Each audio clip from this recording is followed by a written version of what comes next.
about the lock-in this evening. You know, I think it goes without saying the support is appreciated through the congregation. It really is a team effort. This evening, I will talk a little bit about the lock-in, but when I thought I was going to have to do the communion meditation there, my mind got going down a different track.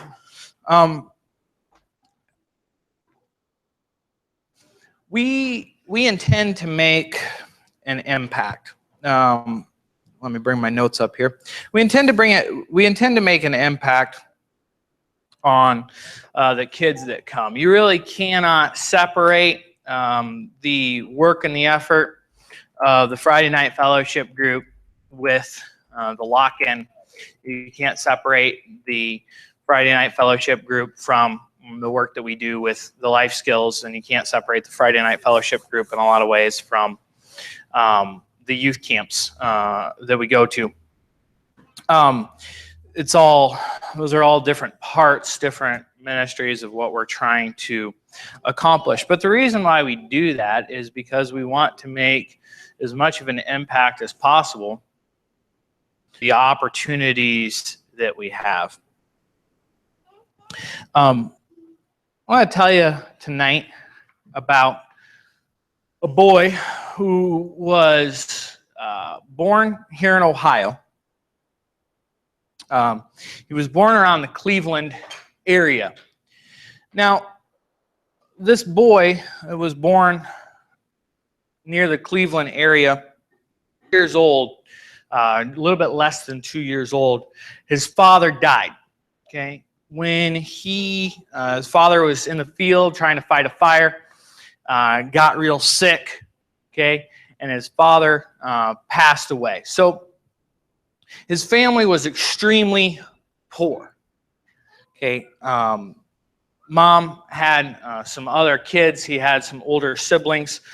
When his older sibling turned 11, the older sibling had to go out into the field. And father died. This boy didn't have shoes. Years old. So grew up, no dad around. Older brother who was 11, having to quit school to work on the farm. He doesn't even have shoes until he is 4 years old. Now, this boy was an extremely smart boy. Very intelligent, inquisitive mind.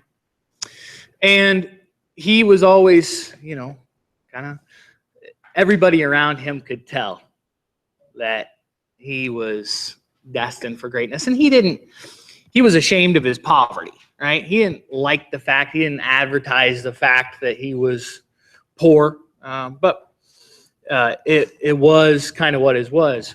His mom and his siblings determined, though, that they were not going to allow him to quit school.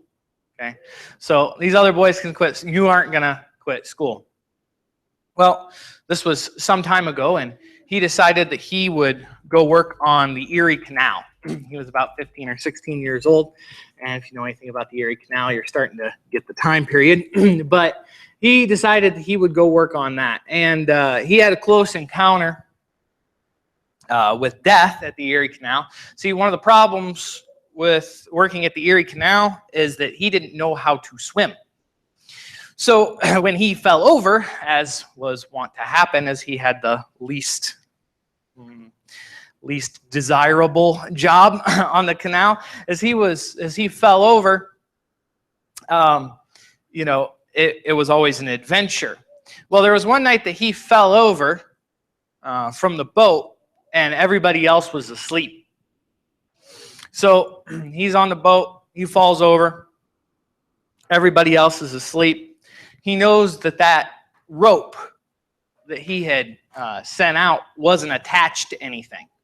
But he's flailing in the water, doesn't know what to do. He grabs a hold of the rope, hoping. Sure enough, he's able to pull himself up by the rope. The rope had made a knot in the meantime and had caught in the crevice of one of the boats. So even though it wasn't attached to anything, the knot and the crevice was enough that he was able to pull himself. Well, he got malaria and got sick, had to go back home to Mama. And as he went back home to Mama, Mama said, "You're going back to school," and he acquiesced. So he went to a small school here in Ohio, and then he made his way to Williams College. Trying to remember for sure, I think Williams College is in Massachusetts. So he made his way over to Williams College, and as he went to Williams College, he impressed. Mom had given him her life savings of $17, so that gives you another hint about the era. She had given him her life savings of $17 and sent him away to Williams College. So he went and was impressive. He worked his way through. $17 bought him 1 year's worth of college there. And by his sophomore year, in Williams College, they asked him to become a professor of English, mathematics, and foreign languages while he was still a student there at Williams College. So this young man went ahead and did that. Now, this was about the time period. He was a very motivated young man. Now, he had varied interest, as you see, as he was a professor of mathematics, as well as English, as well as foreign. You know, you can tell there's not a lot of kids who are great at all of those things, right? So usually you're good at English or good at math. No, he had it all and was a professor at the time of the Civil War, and the call went out for war, and he was very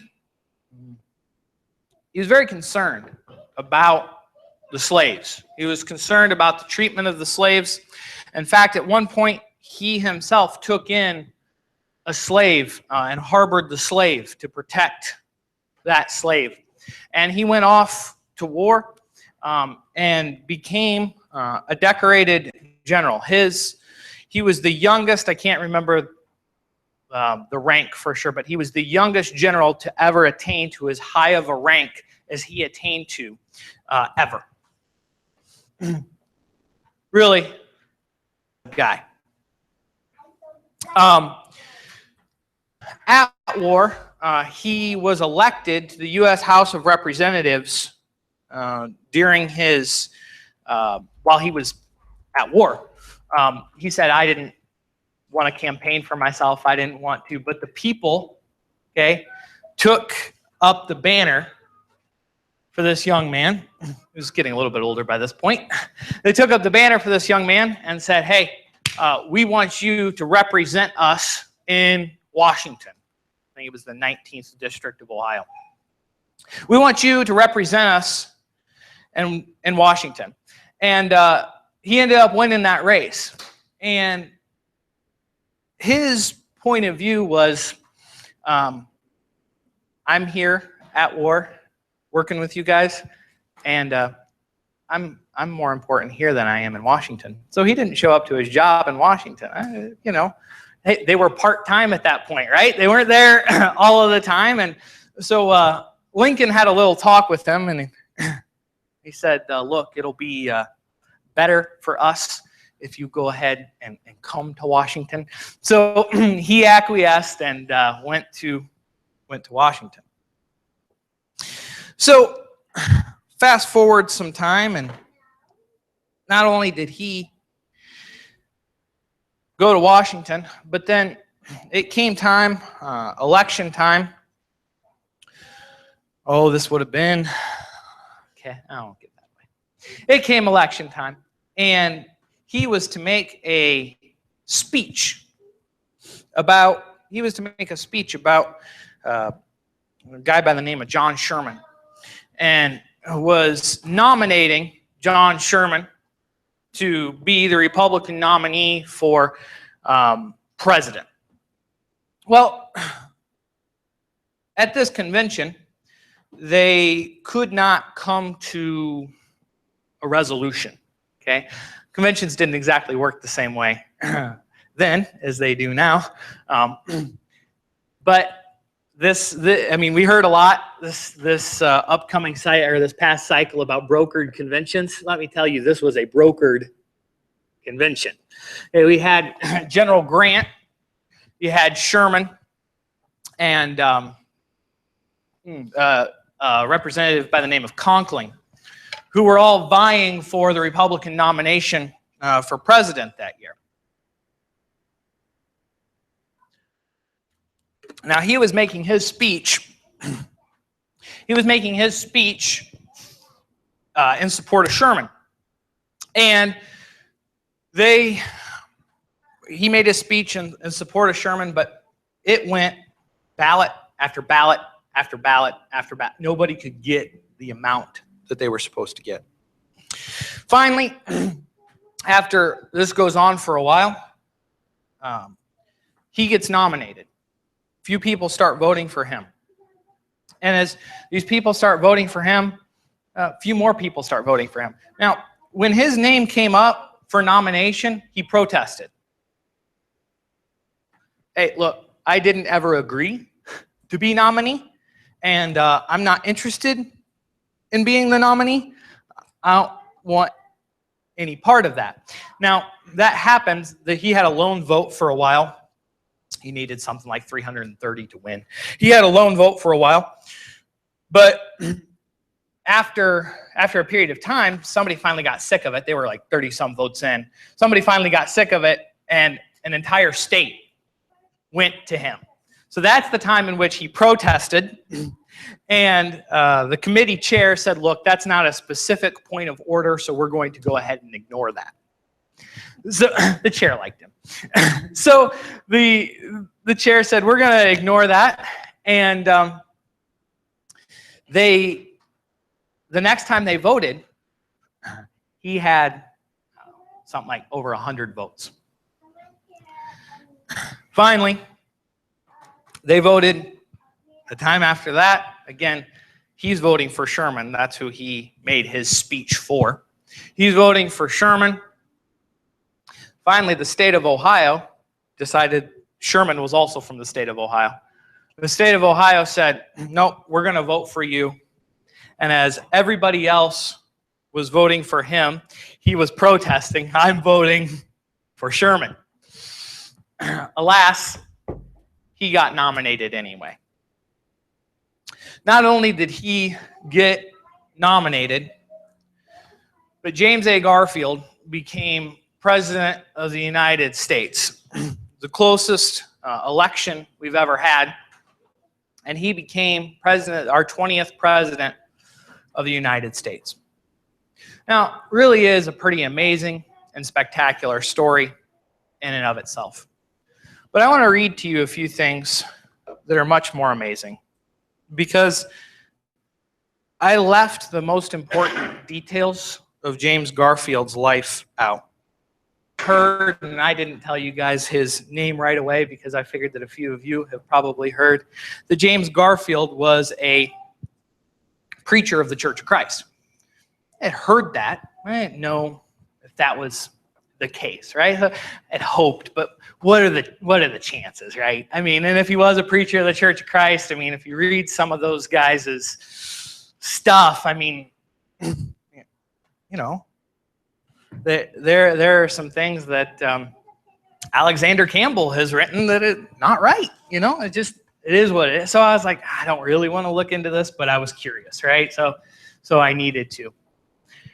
James A. Garfield was immersed into Christ when he was, I don't know when his birthday was. It was March 4th, 1880. He was either 18 or 19 years old. So I'm like, okay, cool. Check mark box number 1, right? Okay, he was he was an adult. All right, good deal. And it's like, well, what did he what did he have to say? Kind of interestingly, he did meet Alexander Campbell when Garfield was 27 or 29. And Campbell was like 79. And they actually did, I would have loved to have been there. They did a back-to-back preaching. Really, really pretty amazing. But I want to read you some quotes from James A. Garfield. These are taken from his sermons. Quote, Christianity teaches that the converted are to receive the Holy Spirit. They are sealed by it and changed by it into the image of God. Next quote. The Lord's Supper is an ordinance through which our weak conceptions can be raised to the spiritual Christ. In this simple and in memorandum, we not only declare our faith in the Christ of the past, but in the present, who is alive forevermore. Let me urge you to follow him, not as the Nazarene, the man of Galilee, the carpenter's son, but as the ever-living spiritual person full of love and compassion who will stand by you in life and death and eternity. Next quote. When Christ went away, he nailed the law of Moses to the cross, but left the morality. He took away the material form and left the spirit. Next quote. In fulfillment of his promise, I am with you, and the Comforter will come unto you. There is one great eternal spirit ever present with the obedient disciple. By night and by day, in the closet and in the crowd, on the land and on the sea, men can call on him with the assurance that he is an abiding spiritual presence and a present help in the time of need. Next quote.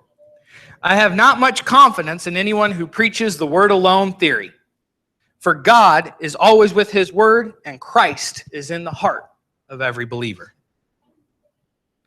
Next quote. The hopes of this world are false, but as the vine lived in the branches, so Christ lives in the Christian, and he shall never die. The Comforter has come, and Christ reigns in the heart of men. Next quote. If any man be in Christ, he is a new creature. He has been quickened from his death and trespasses and in sins. I was glad I did the research. What this all has to do with the lock-in, okay, is that what legacy are you going to leave? Because ultimately, Garfield's presidency was very much, unfortunately, cut short. He was inaugurated in March and died in September. But Garfield's legacy isn't all of the things that I spent 15 minutes telling you about. Garfield's legacy is in those quotes. That's where Garfield's legacy lies. Because as a president of the United States, it's nothing. It's nothing. People today, there was probably a few of you that knew who I was talking about, but I would say the majority probably I wouldn't have prior to doing the research. But Matthew chapter 6.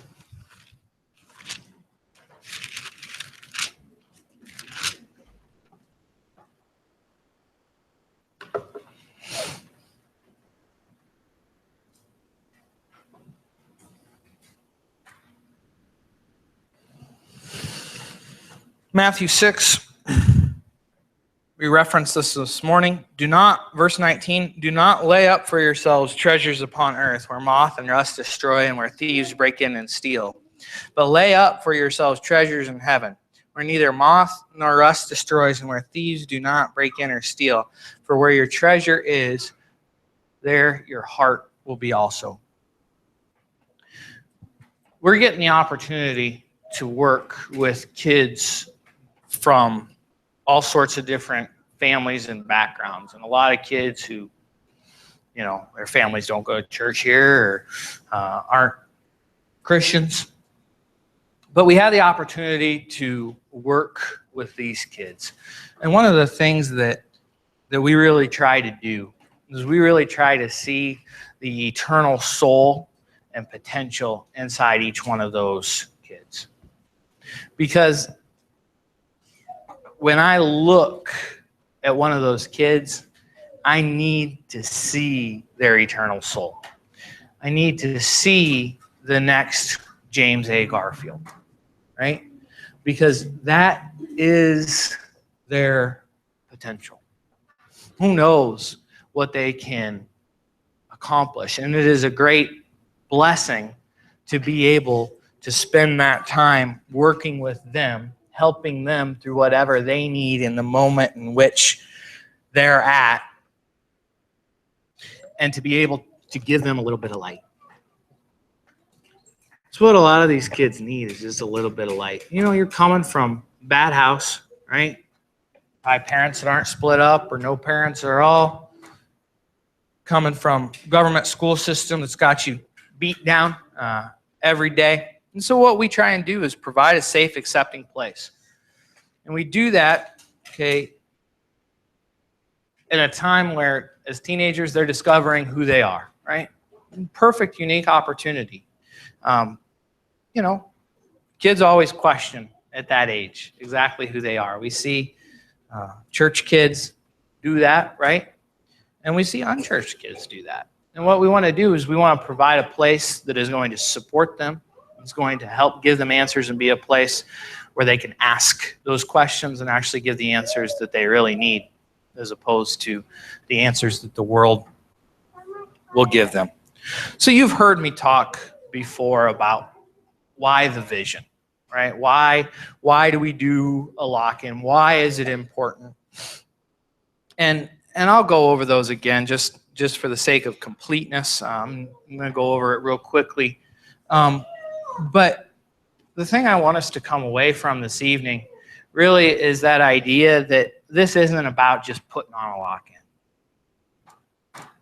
You put on a lock-in. You put together activities. You can do that. That's fine. And you might not be doing any harm.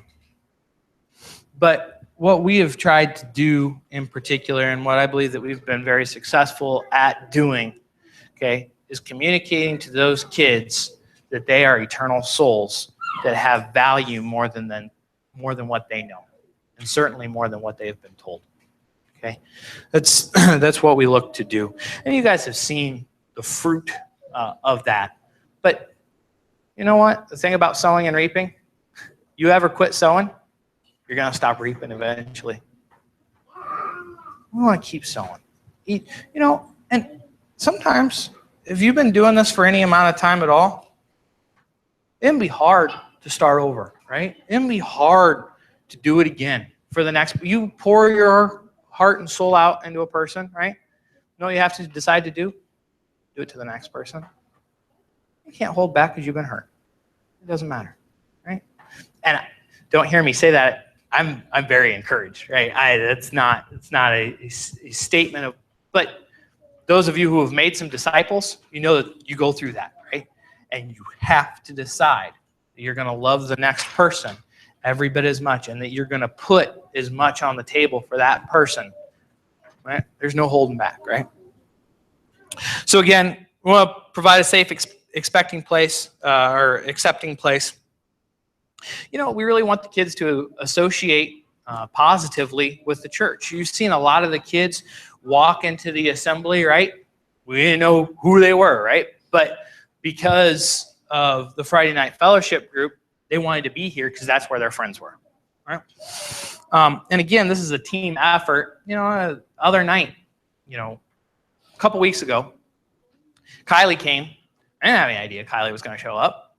Roby decided to pick her up. Next week, Kylie shows up. I didn't have any idea Kylie was going to show up. Karen picked her up.